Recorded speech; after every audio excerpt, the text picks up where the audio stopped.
بسم اللہ الرحمن الرحیم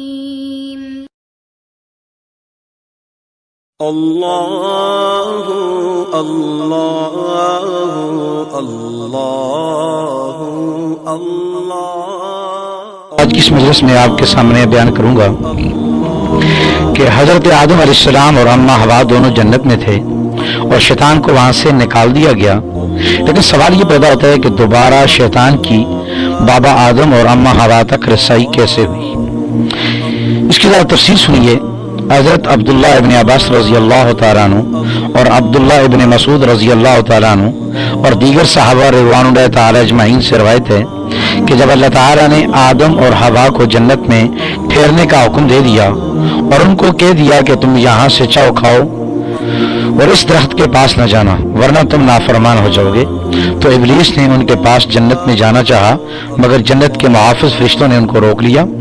پس ابلیس جنت کے ایک چوپائے کے پاس آیا جس کو حیا کہا جاتا ہے، اور اس سے کہا کہ تم مجھ کو اپنے منہ میں لے کر آدم تک پہنچا دو۔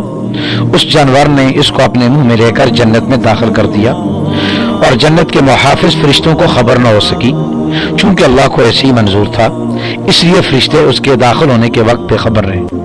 جب ابلیس جنت میں داخل ہو چکا تو اس نے اس جانور کے منہ سے ہی حضرت آدم علیہ السلام سے گفتگو شروع کر دی۔ اس نے اولاً کوئی توجہ نہ دی اور وہ اس جانور کے منہ سے باہر آیا اور آدم علیہ السلام سے کہنے لگا، اے آدم، تجھے ایسا درخت نہ بتا دوں جس کو کھا کر تو ہمیشہ زندہ رہے اور فرشتوں میں سے تیرا شمار ہونے لگے؟ ابلیس نے یہ بات آدم علیہ السلام سے قسم کھا کر کہی تاکہ آپ کو بالکل یقین آ جائے۔ ابلیس نے یہ حرکت اس لیے کی تھی کہ آپ کو معلوم تھا کہ آدم اور حوا کی شرمگاہ ہے اور اس درخت کے پھل کے کھانے سے وہ لباس خود بخود ان سے اتر جائے گا، جس سے ان دونوں کی بے عزتی ہوگی۔ چونکہ ابلیس اس بات سے واقف تھا اور آدم علیہ السلام اس بات سے واقف نہ تھے، بس آدم علیہ السلام نے کھانے سے منع کر دیا اور حضرت حوا علیہ السلام نے بڑھ کر اس کو کھا لیا۔ پھر آدم علیہ السلام سے کہا، اے آدم، آپ بھی کھا لیں، میں نے کھا لیا ہے اور مجھے کچھ نقصان نہیں دیا، بس آپ نے بھی کھا لیا۔ آدم علیہ السلام کے کھاتے ہی ان دونوں کا لباس خود بخود اتر گیا اور دونوں ننگے ہو گئے۔ شرم کی وجہ سے انجیر کے پتوں سے اپنا بدن ڈھانپنا شروع کر دیا۔ حضرت عبداللہ ابن عباس رضی اللہ تعالیٰ عنہ سے ایک روایت ہے کہ ابلیس نے زمین کے تمام جانوروں پر اپنے آپ کو پیش کیا کہ مجھے اٹھا کر جنت میں داخل کرا دو تاکہ میں آدم اور اس کی بیوی کو گمراہ کر سکوں۔ بس تمام جانوروں نے انکار کر دیا۔ پھر سانپ سے کہا کہ میں انسان سے تیری حفاظت کروں گا بشرط ہے کہ تو مجھ کو جنت میں پہنچا دے۔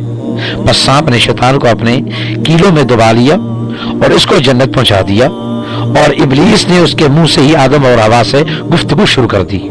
چونکہ سانپ نے شیطان کا ساتھ دیا تو اللہ تعالیٰ نے بطور سزا سانپ کا فطرتی لباس اتار دیا اور اس کے پاؤں بھی ختم کر دیے۔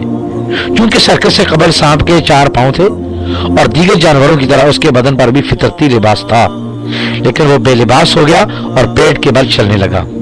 حضرت عبداللہ ابن عباس رضی اللہ عنہ نے فرمایا، جہاں بھی سانپ ملے اس کو قتل کر دو تاکہ شیطان کی حفاظت کی ذمہ داری ختم ہو جائے جو اس نے سانپ کو دی تھی۔ ابن جریر نے ربی کی روایت نقل کی ہے کہ شیطان اونٹ کی شکل میں جنت میں داخل ہوا تھا، اللہ تعالیٰ نے اس کو لعین کر دیا، بس اس کے پر ختم ہو گئے اور سانپ کی شکل میں تبدیل ہو گیا۔ حضرت ربی نے ایک اور روایت ذکر کی ہے کہ اونٹ کے دانت دراصل جنات میں سے ہیں۔ ایک روایت میں یہ بھی ہے کہ جب آدم علیہ السلام جنت میں داخل کر دیے گئے تو آپ نے وہاں نعمتیں دیکھ کر کہا، اے کاش یہاں ہمیشہ رہنا نصیب ہو جائے۔ بس جب شیطان نے یہ بات سنی تو آپ کو اسی طریقے سے بہکایا۔ ابن اسحاق کہتے ہیں کہ شیطان نے آدم اور حوا کو گمراہ کرنے کی ابتدا اس طرح کی، اس نے ایک چیخ ماری جس کو سن کر وہ دونوں رنجیدہ اور غمگین ہو گئے اور شیطان سے کہا کہ تو کیوں رو رہا ہے؟ اس نے کہا کہ میں تمہاری وجہ سے رو رہا ہوں کیونکہ تم دونوں کو مرنے کے بعد یہ نعمت اور کرامت تم سے سلب ہو جائے گی۔ آدم اور حوا نے جب یہ بات سنی تو اس پر ایک قسم کا اثر ہوا۔